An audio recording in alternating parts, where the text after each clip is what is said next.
C'est l'heure du journal sur Guel Afrique Télévision. Il est 19 h dans la ville de Bunia, 18 h dans la capitale congolaise. Mesdames, Messieurs, bonsoir chez vous et bienvenue à suivre la grande édition du journal de ce soir. Et d'abord, les grandes lignes. De violents affrontements entre les rebelles du M23 et les combattants Wazalendo ont éclaté dans les territoires de Walikale au nord Kivu. Les villages de Mikumbi et Miba ainsi que Kachebere ont été vidés de leurs habitats suite à des détonations d'armes lourdes et légères. Les combats se sont concentrés dans les villages de Mikumbi et Miba, situés à environ 6 km de Kibati dans les groupements Louberike. Un reportage complet vous attend au début de ce journal. Toujours à la une, un vent d'espoir souffle sur les négociations entre les gouvernements congolais et les mouvements rebelles AFC M23. Pour la première fois depuis les débuts des pourparlers à Doha, les deux parties ont publié une déclaration commune annonçant un accord pour travailler à la conclusion d'une trêve. Le président français Emmanuel Macron a appelé mercredi au respect de l'intégrité territoriale et de la souveraineté de la République démocratique du Congo lors de sa visite à Madagascar. S'exprimant sur les conflits en cours dans l'est du pays, Macron sera l'invité de notre journal. Mesdames, Messieurs, pour le développement de ces titres et bien d'autres, installez-vous confortablement et bienvenue.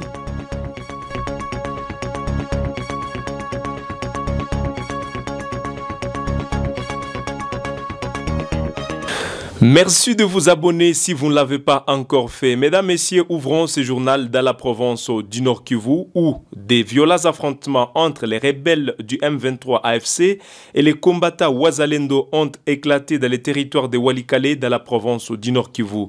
Les villages de Mikumbi, Miba ainsi que Kachebere ont été vidés de leurs habitats suite à des détonations d'armes lourdes et légères. Les combats se sont concentrés dans les villages de Mikumbi et Miba, situé à environ 6 km de Kibati dans les groupements Louberike. Plus de détails, c'est à suivre dans ces reportages. Des tirs nourris d'armes lourdes et légères ont de nouveau résonné dans les territoires de Walikale au nord Kivu, mardi 22 avril. Les villages de Mikumbi, Miba et Kachebere ont été désertés par leurs habitants, fuyant les violents affrontements entre les rebelles du M23 et les combattants Wazalendo. Les combats ont débuté dans les villages de Mikumbi et Miba, situés à environ 6 km de Kibati. Les Wazalendo auraient riposté à une tentative d'avancée des rebelles vers le centre de Kibwa, à 30 km de Kibati. Ces nouveaux affrontements surviennent après plusieurs jours de trêve fragile. Les rebelles du M23 étaient censés avoir retiré leurs troupes de la zone depuis plusieurs semaines. Mais des sources locales évoquent un plan du M23 visant à reconquérir Walikale après leur retrait mi-mars dernier. Des sources concordantes confirment un renforcement en armes et en hommes des positions du M23 dans les groupements Louberike. La situation reste volatile et les habitants craignent une nouvelle offensive. Ces combats surviennent alors que la rébellion et le gouvernement de Kinshasa poursuivent leurs négociations à Doha au Qatar. L'issue de ces négociations semble plus que jamais incertaine. La population du territoire de Walikale est une nouvelle fois prise au piège de la violence.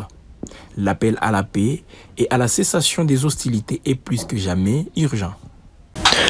Le procureur général près la Cour constitutionnelle a requis mercredi 20 ans de prison contre l'ancien Premier ministre Matata Mponyo pour détournement présumé de fonds publics. Matata Mponyo est également un opposant politique. Il est accusé d'avoir détourné près de 200 millions de dollars destinés au projet agroalimentaire de Bukangalonzo lorsqu'il était chef du gouvernement entre 2012 et 2016. Plus de détails, c'est dans ces reportages. L'ancien premier ministre congolais Matata Mponyo est au cœur d'un scandale qui secoue la République démocratique du Congo. Mercredi 23 avril, le procureur général près la Cour constitutionnelle a requis 20 ans de prison à son encontre pour détournement présumé de près de 200 millions de dollars destinés au projet du parc agroalimentaire de Bukangalonzo. L'ambiance était tendue lors de l'audience, marquée par l'absence des accusés. Matata Mponyo, qui a récemment obtenu l'immunité parlementaire, s'est désisté du procès tandis que deux de ses co-accusés, l'ancien gouverneur de la Banque centrale Deogracias Mutombo et l'homme d'affaires sud-africain Christo Grobler ont invoqué des raisons de santé. Le procureur général a fustigé l'attitude de Matata Mponyo, qualifia son absence de moquerie de la justice.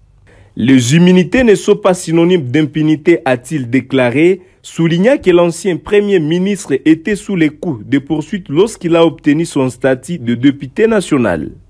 Deux inspecteurs de finances ont témoigné à la barre, accusant Matata Mponyo d'avoir orchestré un détournement dans un projet qualifié de flou et mal encadré.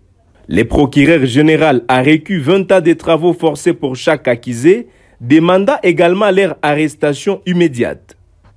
La défense a déjà contesté la légitimité de la Cour, estimant que deux juges sont hors mandat. Le verdict est entendu pour le 14 mai.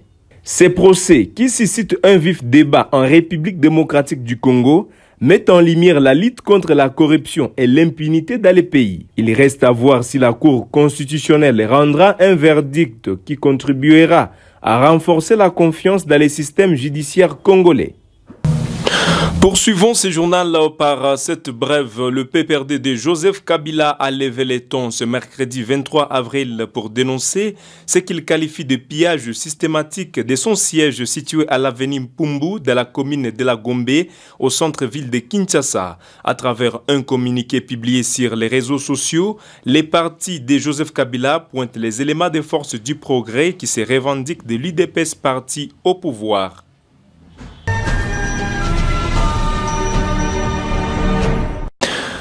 Le président de la République démocratique du Congo et son homologue indonésien fraîchement élu, Prabowo Subianto, ont discuté mercredi en vision-conférence d'un partenariat stratégique entre les deux pays. L'accent est mis sur la protection de forêts tropicales, un enjeu commun aux deux nations. Des détails, c'est dans ces reportages. Le président de la République, Félix-Antoine Tshisekedi Tshilombo, était cet après-midi en visioconférence avec son homologue indonésien Prabowo Subianto.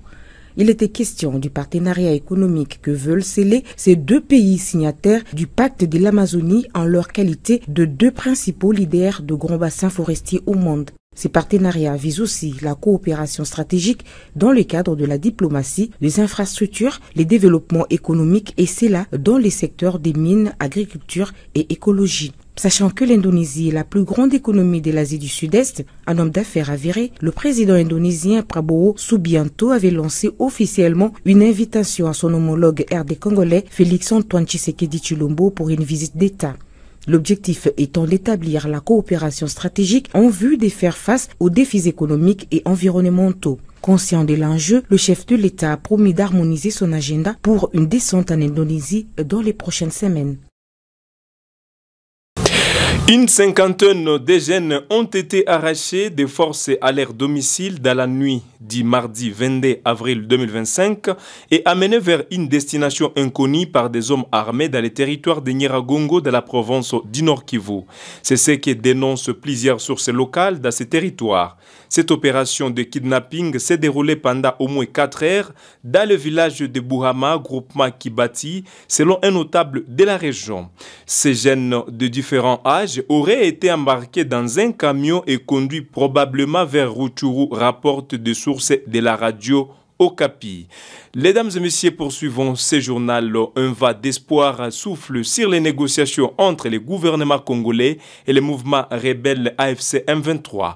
Pour la première fois depuis le début des pourparlers à Doha, les deux partis ont publié une déclaration commune annonçant un accord pour travailler à la conclusion d'une trêve. Reportage. Un vent d'espoir souffle sur les négociations entre le gouvernement congolais et les mouvements rebelles M23. Pour la première fois, les deux partis ont publié une déclaration commune annonçant leur intention de travailler à la conclusion d'une trêve, ouvrant la voie à un cessez-le-feu effectif. Ce document, parvenu à Guelafrique Média, marque un tournant dans le pourparler tenu à Doha sous la médiation du Qatar. Kinshasa et l'AFC M23 réaffirment leur engagement à une cessation immédiate des hostilités, condamnant tout discours de haine et d'intimidation. Les deux partis appellent les communautés locales à respecter cet engagement, les considérant comme une étape cruciale vers un dialogue constructif. Ce dialogue, qui portera sur les causes profondes du conflit dans l'est du pays et les modalités de sortie de crise, vise à instaurer une paix durable en RDC et dans la région du Grand Lac. Kinshasa et l'AFC M23 s'engagent à respecter immédiatement ces engagements tout au long de pourparlers, jusqu'à leur conclusion. Ils appellent le peuple congolais, les chefs religieux et les médias à soutenir et à relayer ces messages d'espoir et de paix. Le ministre de la Communication et des Médias, interrogé par Radio Okapi, a affirmé que les discussions de Doha avançaient dans un esprit de paix et de compréhension mutuelle. Reste à savoir si cette trêve sera effectivement mise en place et si elle permettra de mettre fin à la violence dans l'est du Congo. La situation reste fragile, mais cet accord représente un pas important vers la paix.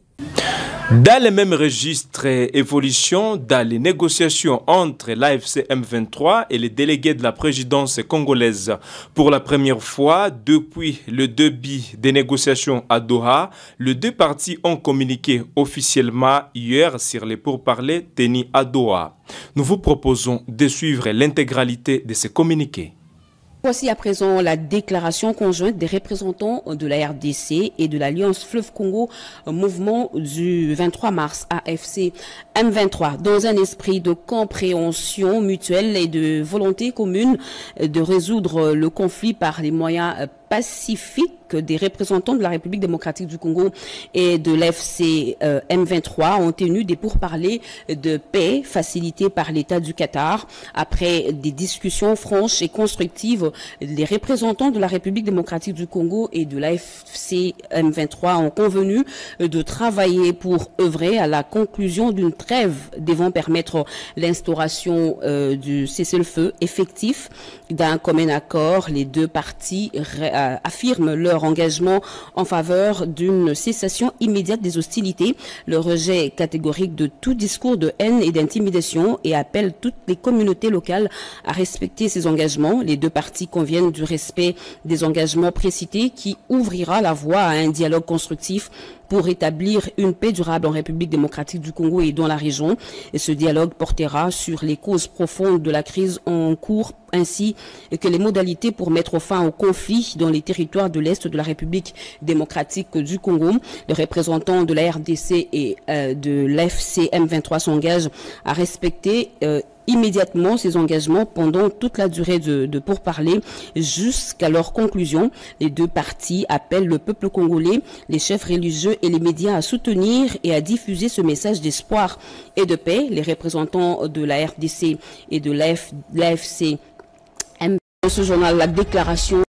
Plus de 1100 personnes en situation irrégulière ont été expulsées vers le Niger par les autorités algériennes. Ces migrants qui se rendaient en Libye et en Algérie pour rejoindre l'Europe ont été abandonnés dans les déserts après avoir été contraints de marcher jusqu'à la frontière. Reportage. Les autorités algériennes ont procédé à l'expulsion de plus de 1100 migrants en situation irrégulière, les abandonnant dans les déserts à la frontière du Niger. C'est un nouveau record. Jamais autant de personnes n'avaient été expulsées d'un coup. Ces migrants, originaires principalement d'Afrique subsaharienne et du Bangladesh, ont été conduits jusqu'à Poisson, un lieu isolé et hostile situé à une quinzaine de kilomètres d'Assamaka, la localité nigérienne la plus proche. Ce geste brutal met en lumière l'intensification des expulsions des migrants en Algérie. Depuis 3 ans, le nombre d'expulsions dans cette zone est en constante augmentation. En avril dernier, 4000 personnes sont arrivées à Assamaka, témoignant de l'ampleur du phénomène. Ces expulsions sont extrêmement dangereuses. Les migrants sont laissés à eux-mêmes dans une chaleur accablante, sans eau ni nourriture, et doivent parcourir de longues distances à pied pour rejoindre un lieu sûr. La route est parsemée de dangers et de nombreux migrants périssent chaque année dans le désert. Face à ces situations, les organisations humanitaires tirent la sonnette d'alarme. Le collectif Alarme Fond Sahara dénonce ces expulsions brutales et appelle à une action urgente pour protéger les migrants. L'OIM, qui propose des voyages de retour vers les pays d'origine, est débordé par l'afflux des migrants expulsés. La situation des migrants expulsés est dramatique. Ils sont confrontés à la faim, à la soif et à la fatigue et vivent dans des conditions de vie extrêmement précaires. Leur avenir est incertain et la plupart d'entre eux sont contraints de reprendre la route vers le nord dans l'espoir d'une vie meilleure. Ce reportage met en lumière la nécessité d'une action collective pour lutter contre les expulsions des migrants et garantir leur sécurité. Il est urgent de trouver des solutions durables pour gérer les flux migratoires et protéger les personnes en situation de vulnérabilité. Le président français Emmanuel Macron a appelé mercredi au respect de l'intégrité territoriale de la République démocratique du Congo ainsi que sa souveraineté lors de sa visite à Madagascar. S'exprimant sur les conflits en cours dans l'est du pays, Emmanuel Macron a souligné la nécessité de traiter les tensions ethniques et politiquement. Il est, dans ses propos, recueilli pour vous par votre rédaction. Je trouve ça très injuste. D'abord, est-ce que la France, pendant des décennies, a une relation qui était paralysée avec le Rwanda après le génocide, et parce qu'il y avait un passé qui ne voulait pas passer. Donc moi, je me félicite ces dernières années par un travail reposant sur la science, le rapport du clerc, un travail patient d'engagement, d'avoir restauré des relations saines, lucides sur le passé des dernières années et notre mémoire commune avec le Rwanda. Ça, c'est une bonne chose. Ensuite, il y a la situation qui se passe, et qui, d'ailleurs, les deux sujets sont liés, qui depuis le milieu des années 90 est très dégradée à l'est de la RDC. Et moi, je vais être très simple. Je suis pour la souveraineté et l'intégrité territoriale partout. Il ne doit pas y avoir de double standard. Et on ne peut pas dire, quand il s'agit de l'Ukraine, on a un problème avec les frontières internationales, et quand il s'agirait de la RDC, on accepte que des étrangers, les voisins, viennent mettre la main sur des ressources. Non. Donc le premier point, j'ai toujours été clair avec tout le monde, l'intégrité territoriale et la souveraineté des Congolais doit être respectée. Deuxième chose, il y a ensuite les tensions ethniques qui existent depuis longtemps à l'est de la RDC, des mouvements politiques qui portent une partie d'ailleurs de ces tensions ethniques avec le M23. Ceci doit être traité politiquement. Et donc nous, ce que nous voulons faire, c'est par la discussion et avec la RDC, et avec le Rwanda, et avec toute la sous-région, trouver un chemin pour que l'intégrité territoriale, la souveraineté, le respect des intérêts de chacun, la désescalade politique et ethnique se fasse. Et la France se positionne dans, en quelque sorte, une situation de facilitateur. Et donc, on a proposé une feuille de route. Je parle en permanence avec les deux présidents. Je le fais en soutien de l'initiative africaine. C'est-à-dire du rôle que le président Lourenço a joué avec le processus de Luanda, que le président Uhuru Kenyatta puis Ruto ont joué avec le processus qu'ils ont porté de Nairobi. Et maintenant, avec ce que l'Union africaine a décidé de regrouper, et le rôle qu'a l'envoyé spécial du président Lourenço dans la personne du président Faure. J'ai déjà parlé au président Faure. Il va se rendre dans les tout prochains jours au Rwanda. Il s'est déjà rendu en RDC. Et moi, je cherche à ce que tout ça s'unifie pour la plus grande efficacité, parce qu'on a aujourd'hui une situation humanitaire qui est terrible à l'est de la RDC. Moi, je pense aux populations. Une situation de tension politique qui est très forte. Et personne ne veut voir revenir des tensions ethniques dans cette région. Et donc je le dis avec beaucoup d'engagement, de respect et une volonté de trouver un chemin politique. Et c'est par ici que nous mettons fin à cette édition du journal des 19h sur Guel Afrique Télévision. Mesdames, Messieurs, nous vous disons merci de nous avoir choisis ce soir, afin que nous puissions vous mettre au parfum de l'actualité. Nous vous souhaitons une bonne soirée tout en vous appelant à vous abonner. À plus et pour d'autres informations.